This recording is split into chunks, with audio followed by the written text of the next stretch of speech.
बिस्मिल्लाहिर्रहमानिर्रहीम। अस्सलाम वालेकुम नाजरीन। इस किस्त के आगाज में हाचतोरियन कुछ सिपाहियों के साथ मिलकर सोना निकाल रहे होते हैं। हाचतोरियन जोर से कहता है, खुदा का शुक्र है कि ये नहर हमें सोना दे रही है जितना हमें चाहिए था। ये बात बतूहान सुनकर हैरान रह जाता है। दूसरी तरफ अर्तुल हकीम आर्तू को कहता है कि सिमन को एक ही आदमी पनाह दे सकता था और वो उसी की तरफ गया था, लेकिन ओराल उसे मारकर अपने आप को बचाने में कामयाब हो गया। हकीम आर्तू कहते हैं, अभी आपको ओराल के मसले को नहीं छेड़ना चाहिए क्योंकि सरदार जानदार और उसका भाई उसे बेगुनाह समझते हैं। इस तरह हमारे ताल्लुकात जावदार कबीले से खराब हो सकते हैं। अर्तुल कहता है, आप ठीक कह रहे हैं, वक्त आने पर मैं ओराल का भी सर कलम कर दूंगा। फिर बानो जीजक आकर दुआन को कहती हैं कि मैं माँ बनने वाली हूँ। ये सुनकर दुआन खुशी से चिल्लाने लगता है कि मैं बाप बनने वाला हूँ। दूसरी तरफ सरदार जानदार ओराल को कहता है, तुमने उस लेबी सिमन को मार कर मेरा सर फखर से बुलंद कर दिया है। और अलियार कहता है कि आपने सही वक्त चुना है, इस तरह हम अर्तुल भाई की अच्छी तरीके से मदद करने में कामयाब हो गए। फिर जानदार कहता है कि अर्तुल के हमारे साथ मिलने पर हमें बहुत फायदा होगा क्योंकि वो एक बहादुर और अजीम जंगजू है। फिर तुर्गुत अल्प उदास बैठा होता है और बमसी आकर उसे कहता है, भाई आज हम हल्ली बाजार को फतह करने में कामयाब हुए हैं, लेकिन आप ऐसे उदास बैठे हैं जैसे हम हार गए हों। तुर्गुत अल्प कहता है कि मैंने उन सलेबी काफरों के साथ बहुत दिन गुजारे हैं ताकि सिमन और ओराल को बेनकाब कर सकूं, लेकिन ओराल ने सारा काम बिगाड़ दिया। बमसी कहता है, भाई आप उदास ना हों, सारे दुश्मन एक ही वक्त में नहीं मारे जा सकते, उस ओराल को हम बाद में देख लेंगे। तुर्गुत कहता है, ठीक कह रहे हो तुम। इतने में दुआन भी उधर आ जाता है और उन्हें जोशीले अंदाज में बताता है, भाइयों मैं बाप बनने वाला हूँ। ये सुनकर वो भी खुश हो जाते हैं, उसे मुबारकबाद देते हैं। फिर कई कबीले में दावत का इंतजाम हो रहा होता है। इतने में सरदार जानदार भी उधर आ जाता है और हामा हनम से पूछता है, क्या अर्तुल हेमे में ही है? वो उसे कहती है, जी हाँ। फिर वो अर्तुल के हेमे की तरफ जाता है और बाहर से आवाज देता है, क्या मैं अंदर आ सकता हूँ? अर्तुल कहता है, जी बिल्कुल, आ जाए जानदार साहब। अर्तुल उनसे मिलता है और बैठने को कहता है, फिर अपनी तलवार तेज करने लगता है। जानदार कहता है, हर जंग के बाद अपनी तलवार को साफ और तेज कर लेना चाहिए। अर्तुल कहता है, अपनी तलवार हर वक्त तेज और तैयार रखनी चाहिए, क्या पता दुश्मन कब और कहां से हमला कर दे। जानदार कहता है, आपकी फतवात बहुत से लोगों की तवज्जो का बायस बनेगी, बहुत सौ को आपके खिलाफ खड़ा भी कर देंगी। मेरा मतलब कराचैसर के गवर्नर ये सुनकर आपके खिलाफ हो सकता है क्योंकि एक अकेला दरख्त आसानी से गिराया जा सकता है एक जंगल की निस्बत। अब कई कबीले और चावदार कबीले को मुतहिद हो जाना चाहिए। अर्तुल कहता है, शुक्रिया सरदार, मैं भी आपकी बात से मुतफिक हूँ कि इत्तेहाद में बरकत है। जानदार कहता है, फिर इस दोस्ती को रिश्ते में बदल जाना चाहिए। मैं चाहता हूँ कि आपकी इजाजत से आप मेरी बेटी इस्लिहान से निकाह कर लो, इत्तेहाद की इलामत के तौर पर। ये सुनकर अर्तुल हैरत से दंग रह जाता है और इतने में हलीमा भी अंदर आती है और कहती है, खाना तैयार है, आप ही का इंतजार कर रहे हैं। ये कहकर वो वहाँ से चली जाती है। फिर अर्तुल कहता है, चले जानदार साहब। सरदार जानदार उसका बाजू पकड़ कर कहता है, क्या आप मेरी बात का जवाब नहीं दोगे? अर्तुल कहता है, बाहर सब हमारा इंतजार कर रहे हैं, खाना तैयार है, हमें उसे इंतजार नहीं कराना चाहिए, इस बात पर हम बाद में बात करेंगे। फिर वो दोनों मरकजी हेमे में चले जाते हैं। फिर अर्तुल सबको बैठने का कहता है और बानो जीजिक और दुआन को भी खाने के मेज पर खुशमदीद कहता है। सब खाना शुरू करते हैं। इतने में ओराल कहता है, हल्ली बाजार को फतह करने के बाद जैसे ही आपके दौलत और इज्जत में इजाफा हुआ है, ऐसे ही आपके दुश्मनों में भी इजाफा होगा। अर्तुल कहता है, हम आज दुश्मनों को जेर करके फतह के जश्न की दावत खा रहे हैं, हम दुश्मनों से घबराने वाले नहीं, उनको बढ़ने दो क्योंकि उनकी वजह से हमारे सिपाहियों की तलवारों को जंग नहीं लगेगा। ये सुनकर ओराल कहता है, इसमें कोई शक नहीं, लेकिन जैसे आपके दुश्मनों में इजाफा हो रहा है वैसे ही आपको दोस्तों में भी इजाफा करना चाहिए ताकि वक्त आने पर वो सब आपके साथ खड़े हों। फिर हाइमा हनम कहती है, दुश्मन बनाने से दोस्त बनाना अच्छा है, हम तो दुर्गा कबीले से बानो जीजिक को ब्याह कर लाए थे, अब ऐसे ही हमें चावदार कबीले से शादी के जरिए इत्तेहाद को मजबूत बनाना चाहिए। ये सुनकर इस्लिहान के चेहरे पर मुस्कुराहट आ जाती है और वो खुशी से खिलने लगती है। इतने में चोलपन कहती है, वो दिन जल्द आएंगे आयमा खातून। फिर सरदार जानदार कहता है कि सच ये है कि शादी के जरिए हमारा इत्तेहाद मजबूत हो जाएगा। अर्तुल कहता है, हमें सब तुर्क कबीलों के इत्तेहाद को मजबूत करना चाहिए, ना कि सिर्फ दो कबीलों का, हम बहुत बिखरे हुए हैं। सरदार जानदार कहता है, मैं आपकी वसी सोच को दाद देता हूँ। ओराल कहता है, आस पास के कबीले यकीनन बड़े और ताकतवर तुर्क कबीले के साथ देंगे और ये सारी खूबियाँ चावदार कबीले में मौजूद हैं और जानदार साहब का पुरसुकून साया उन्हें आने वाली बलाओं से लड़ने और बचने की सलाहियत देगा। अर्तुल कहता है, हम चंद सिपाहियों से लड़ते हैं जब तक उनकी सांसें खत्म नहीं हो जाती, सिर्फ अमन कायम करने के लिए लड़ते हैं और अमन कायम करने के लिए हमें अकीदत और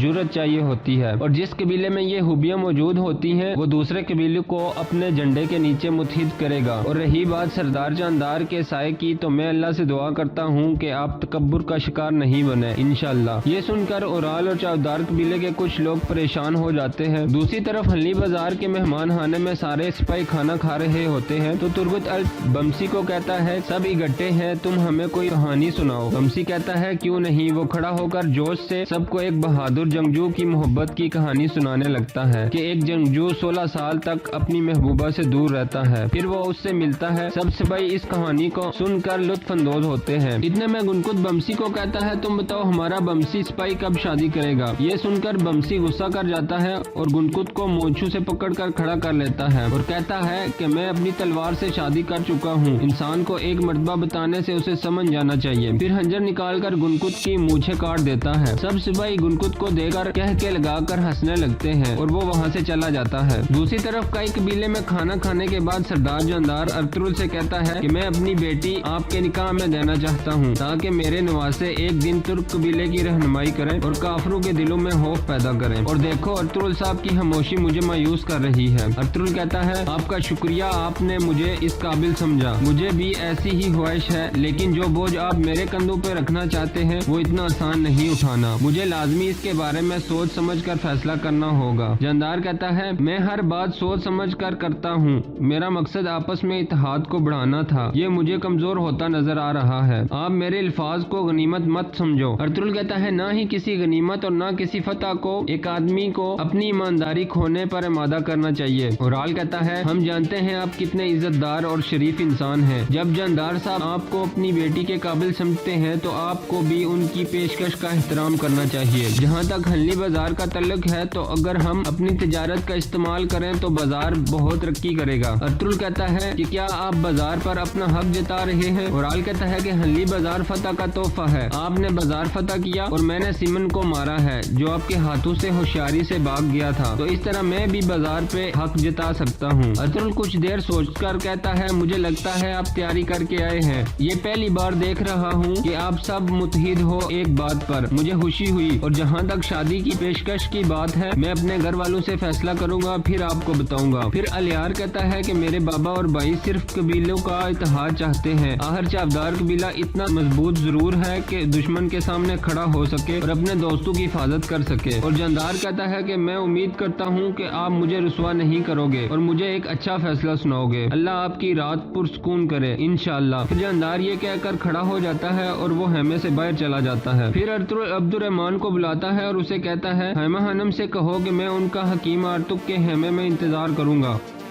اور یہاں اس قسط کا اختتام ہو جاتا ہے۔